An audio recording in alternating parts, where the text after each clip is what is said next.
joining us on a Friar Friday. Chris, it's great to have you on the show. I pass along Woods' thanks as well, but we haven't heard from him since he got to England. We hope he's okay. Yeah, I hope he's all right. All right, before we talk about some of the specific draft picks, tell me how it kind of works in the draft room with AJ. I've heard AJ say so many times how much he relies on you and his scouts and everyone for this process every single year. So when the Padres' turn comes up, first round pick, and do you give him the name? Have you already decided? Does he ever overrule you? How does the process work? Yeah, I mean, it's pretty collaborative. A lot of good evaluators, a lot of good scouts that have signed some really good big leaguers, all-stars, Hall of Famers. So you really want to listen to the group. And I think this year as it rolled down, with Schoolcraft in particular, we had him kind of top 5, top 6 on our board. And as it got down to it, it's between him and maybe a couple other options. And you kind of gauge the room, and then you talk to AJ and kind of see where his head's at. And, we end up rolling Schoolcraft. But I think AJ's really good at using our scouts, using our resources, using the analytics when we need to, just kind of using the whole room, sports science, whether it's a breakdown under the hood on some stats from the Cape, or a scout seeing a guy on a backfield going, hey, man, this guy's a big leaguer. You take it all in and try and make the best decision you can. Well, he certainly seemed to check the boxes. Big high school left-handed pitcher with a crazy sounding name, right up the Padres alley for a draft. If you had him ranked that high, though, I mean, how surprised were you that he fell all the way near the bottom of the first round where you guys were picking?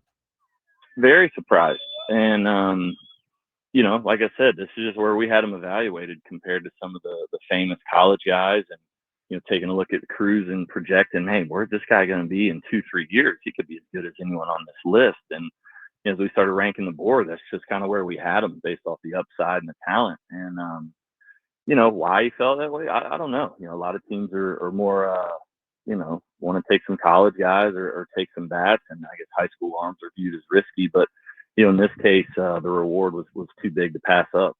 So after Schoolcraft goes, you guys got to wait around, for a couple of hours with no second round pick this year. So so you're waiting and waiting and waiting. I'd imagine you can't even really know what direction you're going to go. Finally, in the third round, you take Ryan Weidman. Tell me what appealed to you guys about Weidman. I've heard some things about potential power, still, some stuff to work on, but give us your scouting report on him. Yeah, I mean, the thing with Ryan that attracted us was, he's an 80 grade runner with a chance to be an elite center fielder. And he's always hit. He's always stole 40, 50 bags a year. He's hit 400 everywhere he's gone. But we felt he was the best raw athlete in the draft. He's running 4.0s down the line at 6'5" with a baby face. He still looks like he's in high school. Still at the dream on body-wise. And, for us, he was just, at the end of the day, the best athlete in the class. I think, we had first-round tools on Ryan. Obviously, some things maybe polish up in the swing, but just overall, once again, the upside, we probably had him 50, 60 range on our board, and, a lot of good scouts with some first-round type tool grades on Ryan. So, I felt comfortable really taking him there, pick 99. Really excited. Talking to Chris Kemp, Padres Vice President of Amateur and International Scouting on a Friar Friday. So you got to the second day, and I saw it written that knowing that, you're going to have to, you have to pay Cruz Schoolcraft, and you got the limited draft allotment budget, that you guys went with a lot of college, seniors who, you're going to have a little more leverage in terms of signing, so that you could take a couple of chances on what turned out to be a couple of high school catchers in the 5th and 11th round. Ty Harvey and Truett Madonna, another great name, amazing. Yep. 2 catchers, though. What did you see there that made you go that direction? These are guys, if they get to college, they're first-round type guys. One's going to Florida State, one's UCLA, and they're both really physical. 6'2", 200 pounds. They both can play all over the field. They both have a huge track record of hitting, game power in games. So our thought there was, hey, if these guys get to campus, these are what first-round catchers look like. And to get both those guys in the system with their versatility, with their athleticism, with their toughness, and history of hitting for power in games was very attractive. Talking to Chris Kemp. Okay, so I know how many months of work, all the travel, so many scouts that you have in different areas covering their regions. And you're taking guys from places that I've never even heard of, like Lewis University.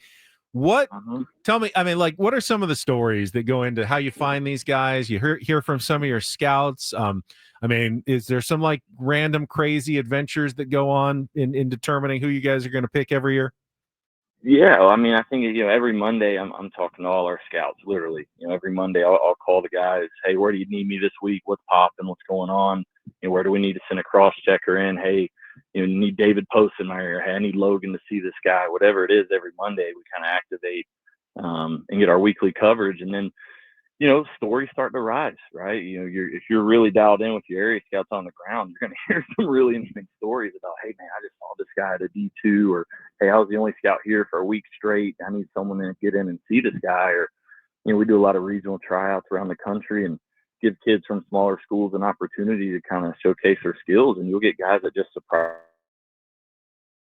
you. And I think for us, whether it says Clemson or Lewis University, doesn't really matter. You're betting on people and you're scouting the talent. So, we're not really called up if it is a big school, small school. We're betting on people and their talent.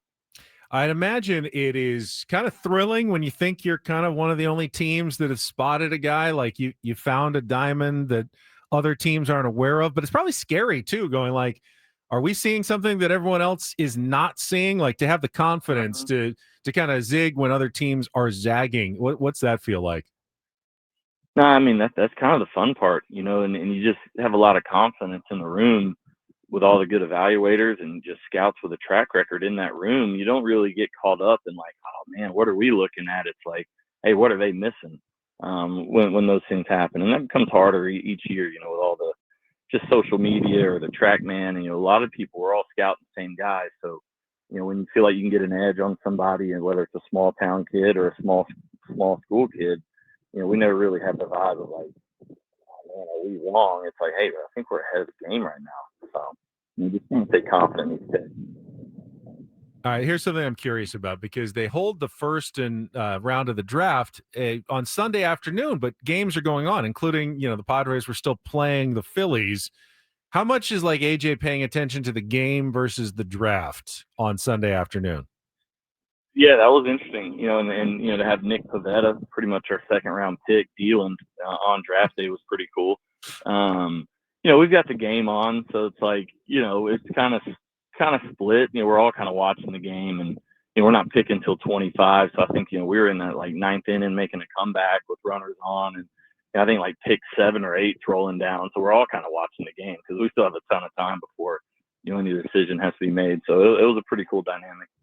All right. So now that the draft is over, how quickly are you into, preparations? And I'm sure you've already scouted some guys who weren't even draft eligible and starting to put your board together for next year. But what is the summer like for you and your scouts? My guess now? is he started last week on next year. Well, no, actually, I took a red eye last night from San Diego. I'm watching Jacob Lombard hit BP for Team USA trials right now in Cary, North Carolina. So they've got about top 80 high school players for 2026. So I'll stay here for 3-4 days, just kind of getting a lay of the land for the 2026 high school class right now. Is that real or fake in terms of a draft prospect? Did you just throw a name out there? You wouldn't tell us who you're actually really Jacob looking Lombard. at. Right? Okay. He's got a chance to be a top 5 guy for next year. And he played on our scout team this summer, and he literally was hitting BP as we were talking. So it's real. It never ends. It's a year-round proposition, and getting ready for the next draft and getting all the scouts together again. The competition's real, man. The fight for prospects is real. It's not like I'm the only guy here.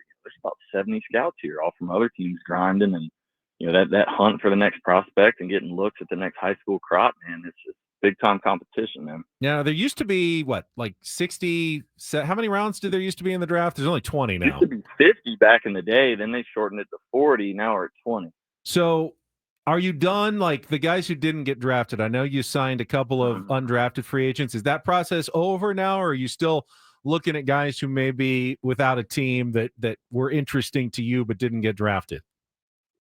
Yeah, no, we I call it our 21st round crew. As soon as the draft's over, we made about 6 to 8 quick phone calls. That's when you kind of go into recruit mode, right? It's us, Pod, you want to sign with the Padres? You want to sign with the Cubs or whatever? So it's like right when the draft's over, even after a long day, we're grinding the phones, and you can kind of put your college recruiter hat on, and sell the program and what we're about. And, we've locked up close to, I think, 10 guys after the draft. So I think we're done, but, ears are always open. If there's someone that's falling through the cracks and we got space to sign somebody, we'll be all over it. I think fans are going, well, I mean, how good could they be if they went undrafted in 20 rounds? There's a guy in your bullpen right now, David Morgan, right? He was one of those. Oh, no doubt. One of those guys who did not get drafted and signed by the Padres as an undrafted free agent, and now doing some good things in the bullpen. That must be really satisfying when you get a guy like that, and then they make it to the big leagues and start performing and helping the Padres.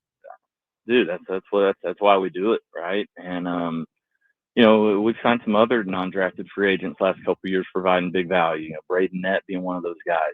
He might be in line to make his debut later this year. Who knows? But those are real picks. Those are real signs. That 21st round crew, they might have not got drafted in the top 20, but you can look back in the history of the game, ton of good big leaguers from that 21st to 50th round back in the day. So, you need to stay aggressive and stay alert signing those guys.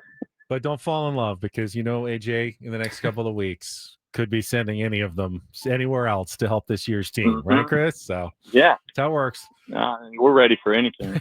But you get I don't want to say like a sense of joy, because you get attached to these guys. You want to see them succeed for you, but there has to be a little bit of a sense of accomplishment when you're like, hey, this was a guy that we scouted and it helped land us blank in a major league trade. That is part of the job.